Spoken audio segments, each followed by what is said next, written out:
ये सबसे पहली बात तो ये है कि संभल की चंडोसी की जो जामा मस्जिद है वो कोई 50 साल 100 साल नहीं बल्कि 200-250 साल पुरानी मस्जिद है, उससे ज्यादा है। वहां पर कोर्ट की तरफ से बगैर मस्जिद के जिम्मेदारों को कमेटी को सुने उन्होंने एक एक्स पार्टी ऑर्डर पास कर दिया, वो गलत है। दूसरा ये है कि एक बार तो आपने गलत ऑर्डर दिया, सर्वे हो गया, दूसरा सर्वे जब किया आपने किसी को इत्तला नहीं दी। तीसरी बात यह है कि पुलिस का ये काम था कि मस्जिद कमेटी को कॉन्फिडेंस में लेते या वहां की पीस कमेटी को। चौथी बात यह है कि जो सर्वे करने लोग आ रहे हैं वो प्रोवोकेटिव स्लोगन्स लगा कर आ रहे हैं, वो वीडियो उसका है, पब्लिक डोमेन में है। और उसके बाद जो वहां पर वायलेंस हुआ जिसमें 3 मुसलमानों को गोली लगी, उनकी मौत हुई, हम इसका कंडेम करते हैं। ये फायरिंग नहीं बल्कि मर्डर है। और जब से बाबरी मस्जिद राम मंदिर का जजमेंट आया, जिस बात को मैं पर्टिकुलरली कह रहा हूं कि उस जजमेंट के बाद ये सब चीजें खुलेंगी और एक के बाद एक खुल रही हैं। एएसआई प्रोटेक्टेड मॉन्यूमेंट सब बातें कर रहे हैं, क्या एएसआई के कानून में नहीं है कि आप उसका रिलीजियस नेचर चेंज नहीं, कैरेक्टर चेंज नहीं कर सकते?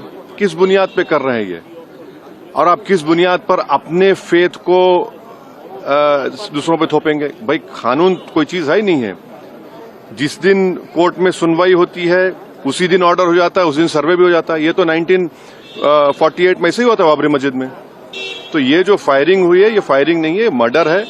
और जो भी ऑफिसर्स इन्वॉल्व है उनको सस्पेंड करना चाहिए और एक सिटिंग हाईकोर्ट जज की इंक्वायरी होनी चाहिए। ये सरासर गलत है, जुल्म हो रहा है वहां पर तो संभल में। सांसद के एफआईआर दर्ज कर दिया गया। आप जिस पे चाहे कर लीजिए भाई, जिस पे भी चाहे कर लीजिए, जज आप, जूरी आप, सब आप, तो बचेगा क्या फिर? अब सर जेपीसी में आप लोगों ने समय मांगा है, क्या कहेंगे? जी, जैसा अभी आपने हमारे डेलीगेशन तरफ से बोला गया है, मैं उसको रिपीट करना नहीं चाहता। मगर स्पीकर साहब ने बड़ी इत्मीनान से हमारी पूरी जितने मेंबर्स 11 नॉन बीजेपी एमपीज गए थे उनकी बात को सुना। वो बोले कि इसके ऊपर कंसिडर करेंगे और हमको उम्मीद है कि ऑनरेबल स्पीकर साहब इसका टेन्योर बढ़ाएंगे। क्योंकि आप देखिए बंगाल नहीं गई कमेटी, बिहार हम लोग नहीं गए, उत्तर प्रदेश में शिया वक्फ की प्रॉपर्टीज को हमने नहीं देखा। तो ऐसे कई, दिल्ली के मंत्री को बुलाना है, ऐसे कई स्टेट्स है जहां पर कमेटी को जाना चाहिए। वो स्टेक होल्डर्स हैं, उनकी बात को सुनना बहुत जरूरी है।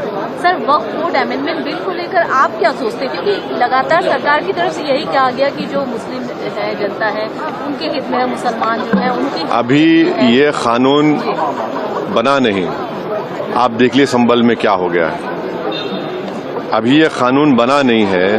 आप देख रहे हैं कि हर जगह पे बोल दिया जा रहा है कि नहीं, ये यहाँ पर 500 साल पहले मस्जिद नहीं थी। इस बिल में आप, ये बिल आर्टिकल 26 का वायलेट करता है। ये संविधान के फंडामेंटल राइट का 26 का ग्रेव वायलेशन है। ये बिल कलेक्टर को इतने पावर्स दे रहा है कि कलेक्टर तय करेगा कि कौन सी वक्फ प्रॉपर्टी है नहीं है। ये कैसे होगा? कलेक्टर कैसा जज होगा अपने ही केस में? तीसरा, आप किस बुनियाद पर इस बिल में आप नॉन मुस्लिम को मेंबर बना रहे हैं? जितने धर्म की बुनियाद पर, चाहे वो हिंदू धर्म के एंडोमेंट बोर्ड्स हो, चाहे दिल्ली का एसजीपीसी हो या उसका एक्ट हो, या क्रिश्चियंस के जो भी उनके धर्म के संस्थाएं हैं, वहां पर तो कोई उसी धर्म का आदमी मेंबर बनता है। आप तो कंपलसरी स्टेट वक्फ बोर्ड में जहां पर 11 मुसलमान बनते थे वहां पर आप मेजॉरिटी नॉन मुस्लिम बनाना चाह रहे हैं। सेंट्रल वक्फ काउंसिल में मेजॉरिटी ऑफ नॉन मुस्लिम बनाना चाह रहे हैं। क्यों करना चाह रहे हैं आप? ये क्या मकसद है आपका? कलेक्टर को इतना पावर दे रहे हैं। तो ये आर्टिकल 26 का ग्रेव वायलेशन है और इसीलिए वक्फ को बचाने के लिए नहीं लाया जा रहा है। ये वक्फ को खत्म करने के लिए, और वक्फ बोर्ड को सिर्फ एक पोस्ट ऑफिस बना के रखना चाह रहे हैं। तो जो वक्फ की प्रॉपर्टी है वो गवर्नमेंट की दी भी नहीं है, इसको मुसलमानों की गाड़े खून की कमाई है, तो आप उसको छीनना चाह रहे हैं। और उतना ही मकसद है सरकार का। आप देख रहे हैं संभल में क्या हो रहा है, ऐसे ही और वाकयात होते रहेंगे।